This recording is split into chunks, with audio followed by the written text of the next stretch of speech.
Hi, I'm Nicole, and this is Office Hours.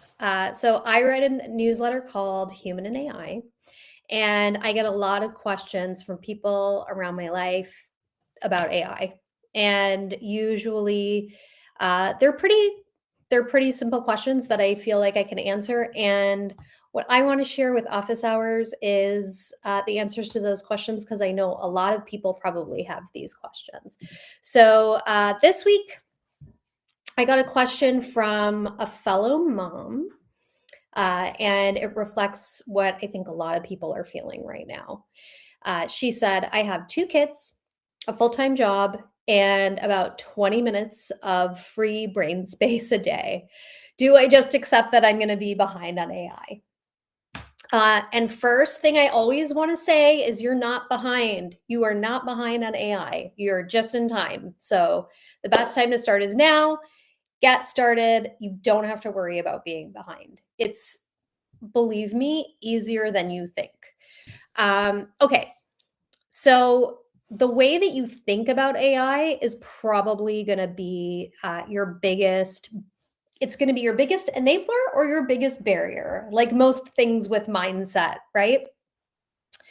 So a lot of people think, okay, well, AI, that sounds really tough, really technical, really hard. Sounds like it's going to take a lot of my time. It could, right? Because there are lots of courses out there. There's lots of training. I talked about that in the last episode, that you could go on YouTube. You could go on Udemy or Udemy. I don't know how to pronounce it, but you could go on there and learn for free. Maven section, I talked about, there are lots of courses being sold and they're like 40-hour commitments and you have to do it for months. I'm going to say that would be great if you could do that. I would love to do that myself. I haven't done it yet. I haven't taken any AI courses, but I do take a lot of little, like, shorter workshops and shorter seminars. And I would say if you can't do one of those courses and get a certificate, don't. Just do it as you have the time. So, something that I do is I listen to podcasts. I listen to Hard Fork, which is a New York Times tech podcast where they talk about AI. My friend Natalie Gooding recommended it to me many moons ago, and I really like it. It breaks it down into plain language and the hosts are really funny. So that also helps because it's not too technical. There are a lot of podcasts out there that are very technical that I just can't be bothered to listen to. So listen to a podcast, watch a YouTube video. There's a million YouTube videos about how to use AI. I think a lot of them are, we don't need to know how to, like, manage 18 agents to launch our business, but I mean, you could if you wanted to, but if you don't have the time, there are lots of videos on YouTube that are just beginner things. There's lots of stuff on Substack. My Substack's good, but you could also, like, Google it, go on ChatGPT and get ChatGPT to teach you. Literally go on ChatGPT and say, hello, I have 5 minutes. What's something really cool I can do? And that's why I love AI, because it's so easy to learn with AI, because AI will teach you things.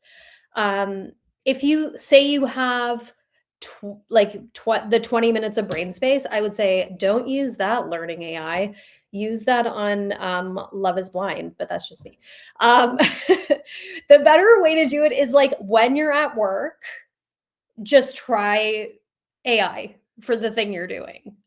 So where I work, I can only use Copilot. I can't use ChatGPT or Claude, my favorite model at the moment, because those are restricted. So I go on Copilot and I'm like, all right, tell me what you can do. Copilot, like, what are we going to do today?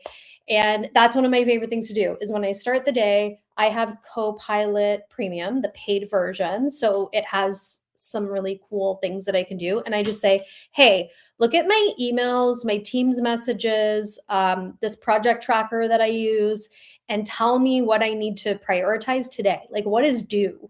because I have ADHD and sometimes I lose track of what I'm trying to do. That's a really easy way to get into it. Instead of taking a course, because a course, you might not have the time. If your workplace offers a course, take the course. I would even take the beginner course, even though I'm not a beginner, to get the credit that shows that I took the course, because partly a little bit of this is optics and showing that you're engaged and that you understand that this is important. So I would start there. Or, if you're not working right now and you're looking for a job, ask one of the models, like, how can you help me look for a job? There's a lot that you can use AI for. And I remember someone said to me, I just don't have time to use it. Like, I wish I could, Nicole, but I'm really busy at work. And I'm like, well, if you use it at work, then you'll have more time, because it's going to save you so much time at work. And this person came back to me a few weeks later and was like, I can't believe it. I have done so many cool things with AI at work, and I saved myself a full workday. And I'm not hyping it up. I'm not a hype man for AI. I promise you, there are lots of things that are not great about using AI. One of the things I would caution is don't use it to, do your cognitive labor. Don't offload all of your cognitive labor to it, because then your brain will atrophy. But if it's something like a rote task that you're not learning anything from and you're just kind of burning time on, then you will make that time back and then you can take the AI course. The other thing I would say is there's a lot of people who are like AI masters, and they're going to teach you how to use AI, and they're going to charge you $500 for their course, and then you will be an AI master. You don't need to be an AI master. You don't need to learn the ins and outs of every tool. And I will tell you that the tool that I am using right now, in a month, I'll probably be using a different tool. They are constantly changing. They're constantly one-upping each other. At one point, I was ChatGPT till I die. Then it was Gemini. Now it's Claude. And that could change tomorrow, for all I know, when someone releases a new model. And, there are other things that I use that are not the main models. Like, I use Canva a lot for my newsletter. I use other tools that I find to be super helpful. So you really have to kind of test it and try it out and see what's good for you and what you like to use, because a lot of this is just your preference and what you like to work with. So don't worry about knowing what the tools do or the models. It's not really that. You don't need to know. So the goal isn't to be good at AI. It's make your day slightly easier over time. The 1% rule, if every day you're getting 1% better at something, eventually that will snowball and you'll be really good at it. I think that's what I would do if I were you, and your challenge is that you don't have enough time. So, again, I say this every time, but you are not behind, okay? You're doing great.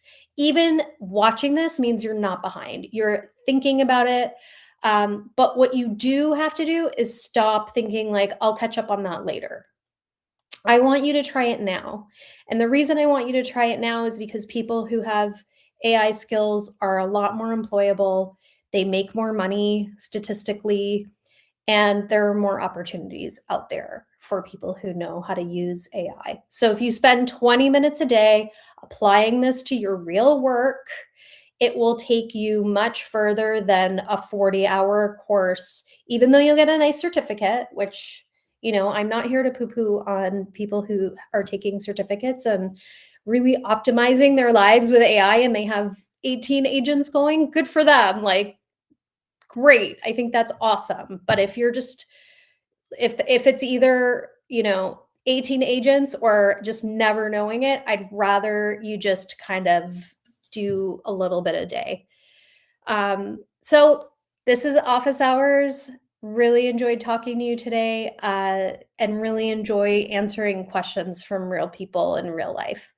Um, and, if you enjoy this, please send me a question. I read all my messages, I read all the comments that I get on all of my pieces, and I'd love to hear what your question is, and maybe I could answer it on one of these. Thanks so much.